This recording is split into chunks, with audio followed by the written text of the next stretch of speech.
Hello friends, I am doctor Satyam और आज मैं आपको उत्तर भारत में बहुत तेजी से फैल रहे बुखार डेंगू फीवर के बारे में बताने के लिए आया हूँ। आज मैं आपको डेंगू फीवर से किस तरह से छुटकारा पा सकते हैं, इसके सिम्टम्स क्या होते हैं, डेंगू फीवर है क्या और इसका जो खास ट्रीटमेंट और प्रिकॉशंस जो हैं उनके बारे में आज मैं आपको बताऊंगा।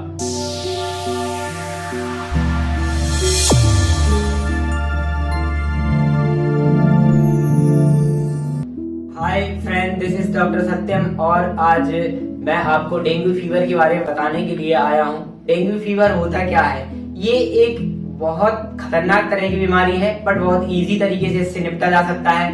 अगर आप जाने कि डेंगू फीवर का जो बुखार है वो एक अलग तरीके का बुखार आता है, ये बॉडी को तोड़ने वाला बुखार होता है।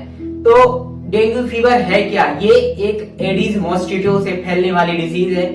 ये आप देखते हैं कि आपके आसपास जहां पानी भरा हो, जहां बहुत ज्यादा गंदगी हो, वहां पर सबसे ज्यादा उपज लेने वाला ये मच्छर है जो जाकर के डेंगू डिसीज को कॉज करता है।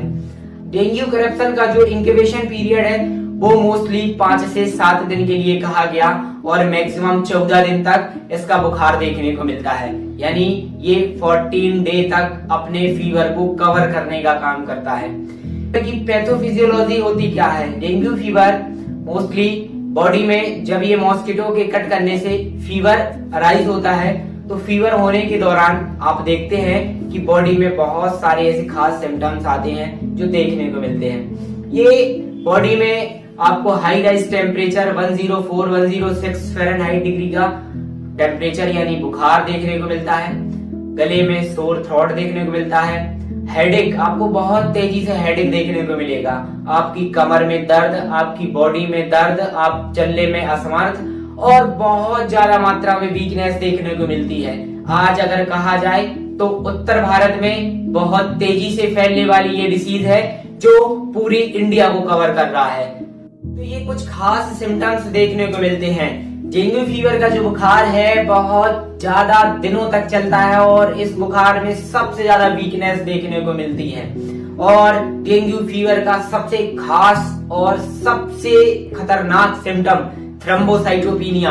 आप देखते हैं कि प्लेटलेट्स बहुत ज्यादा मात्रा में गिरने लगते हैं और ये खास सिम्टम्स डेंगू फीवर का है। आप बहुत लोगों में देखने को मिलेगा कि फीवर आया और प्लेटलेट्स बहुत तेजी से कम हो गए। प्लेटलेट्स कम होने से बहुत सारी डिसीजेस देखने को मिलती हैं। इसमें आप देखेंगे कि पेशेंट डिहाइड्रेशन की कंडीशन में जाने लगेगा। जैसे ही पेशेंट डिहाइड्रेट होगा, वीकनेस बहुत तेजी से आएगी और उनके प्लेटलेट्स कम होने लगेंगे। नेक्स्ट, इसमें आपको मैं कुछ खास टेस्टों के बारे में बताता हूँ।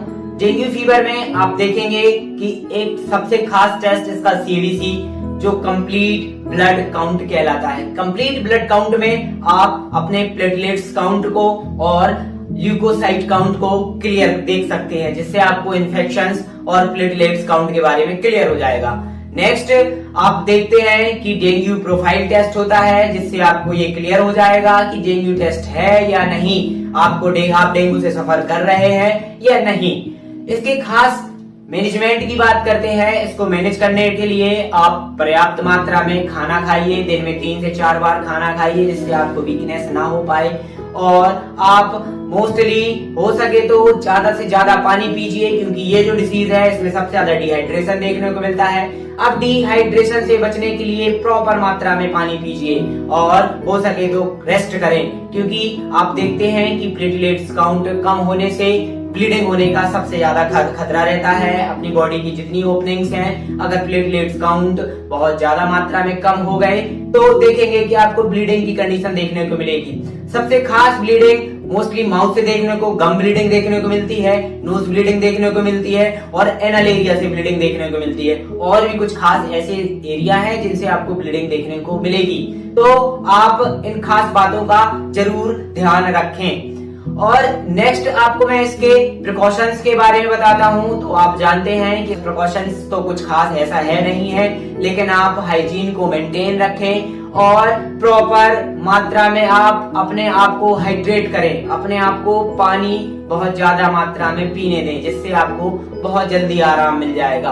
और कंडीशन देखते हुए सिम्टोमेटिक ट्रीटमेंट स्टार्ट कर दें। बहुत सारे ऐसे पेशेंट क्लिनिक आते हैं और कहा करते हैं सर प्लेटलेट्स कम हो गई हैं, हम लोग पपीते के पत्ते का जूस पी सकते हैं। तो भाई मेरा आपसे एक ही बात कहना है कि अगर सूट होता है तो लो, बट इसका कोई साइंटिफिक प्रूविंग देखने को नहीं मिली, इसकी कोई खास थ्योरी देखने को नहीं मिली। और मोस्टली कुछ ऐसे पेशेंट्स भी थे जिनका कहना था कि सर हम लोग पपीते के पत्ते का जूस लिया करते हैं तो जूस से हम लोगों को हाइपर एसिडिटी की कंडीशन बनती है और लास्ट में जाकर के नोजिया और वोमिटिंग देखने को मिलता है।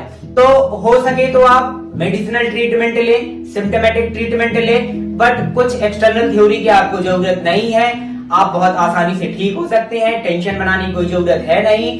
अब इसके खास ट्रीटमेंट की बात करता हूँ। सिम्टोमेटिक ट्रीटमेंट तो स्टार्ट करने के साथ साथ अगर आपकी कंडीशन बिगड़ रही है तो आप अपने नजदीकी डॉक्टर से जरूर मिलें, क्योंकि प्लेटलेट्स जो है उसकी क्वांटिटी और क्वालिटी पर निर्भर करता है। अगर प्लेटलेट्स की क्वांटिटी कम है और क्वालिटी बहुत ज्यादा है तो आप जरूर इस बात को ध्यान रखें कि आपके जो प्लेटलेट्स काउंट है वो ठीक है अगर उसकी क्वालिटी अच्छी है। और अगर आपका प्लेटलेट्स की क्वालिटी खराब है, क्वांटिटी बहुत ज्यादा है, तो ब्लीडिंग होने का सबसे खास खतरा देखने को मिलता है। तो इस बात का जरूर याद रखें, आप घबराएं नहीं, ये बहुत बड़ी बीमारी नहीं है, आप बहुत आसानी से इसको ठीक कर सकते हैं। अगर आपके प्लेटलेट्स 10,000 भी है और उसकी क्वांटिटी बहुत कम है, क्वालिटी बहुत अच्छी है, तो इससे कोई बड़ी खास खतरे वाली बात नहीं होती। और अगर आपकी क्वांटिटी 80,000 है और क्वालिटी बहुत कमजोर है तो आप ये जरूर याद रखें कि आप अपने नजदीकी डॉक्टर से जरूर मिलें। इसलिए आपको मैं एक बार फिर से कह रहा हूं कि इसमें कोई घबराने वाली बात नहीं है, कोई खतरनाक बीमारी नहीं है।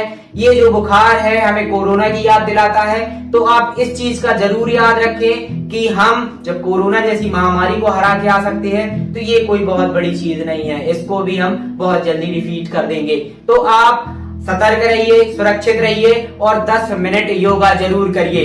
10 मिनट योगा करने से आपकी इम्यूनिटी बूस्ट रहेगी। और रोज रात को सोते समय गीता का एक पेज यानी एक पाठ जरूर पढ़िए। अगर आपको मेरी वीडियो अच्छी लगी हो तो वीडियो को लाइक करें, सब्सक्राइब करें और बेल आइकन को दबाएं, जिससे मैं आपको न्यू अपडेट देता रहूंगा और आपको नई नई जानकारियां मिलती रहेंगी। Thank you so much.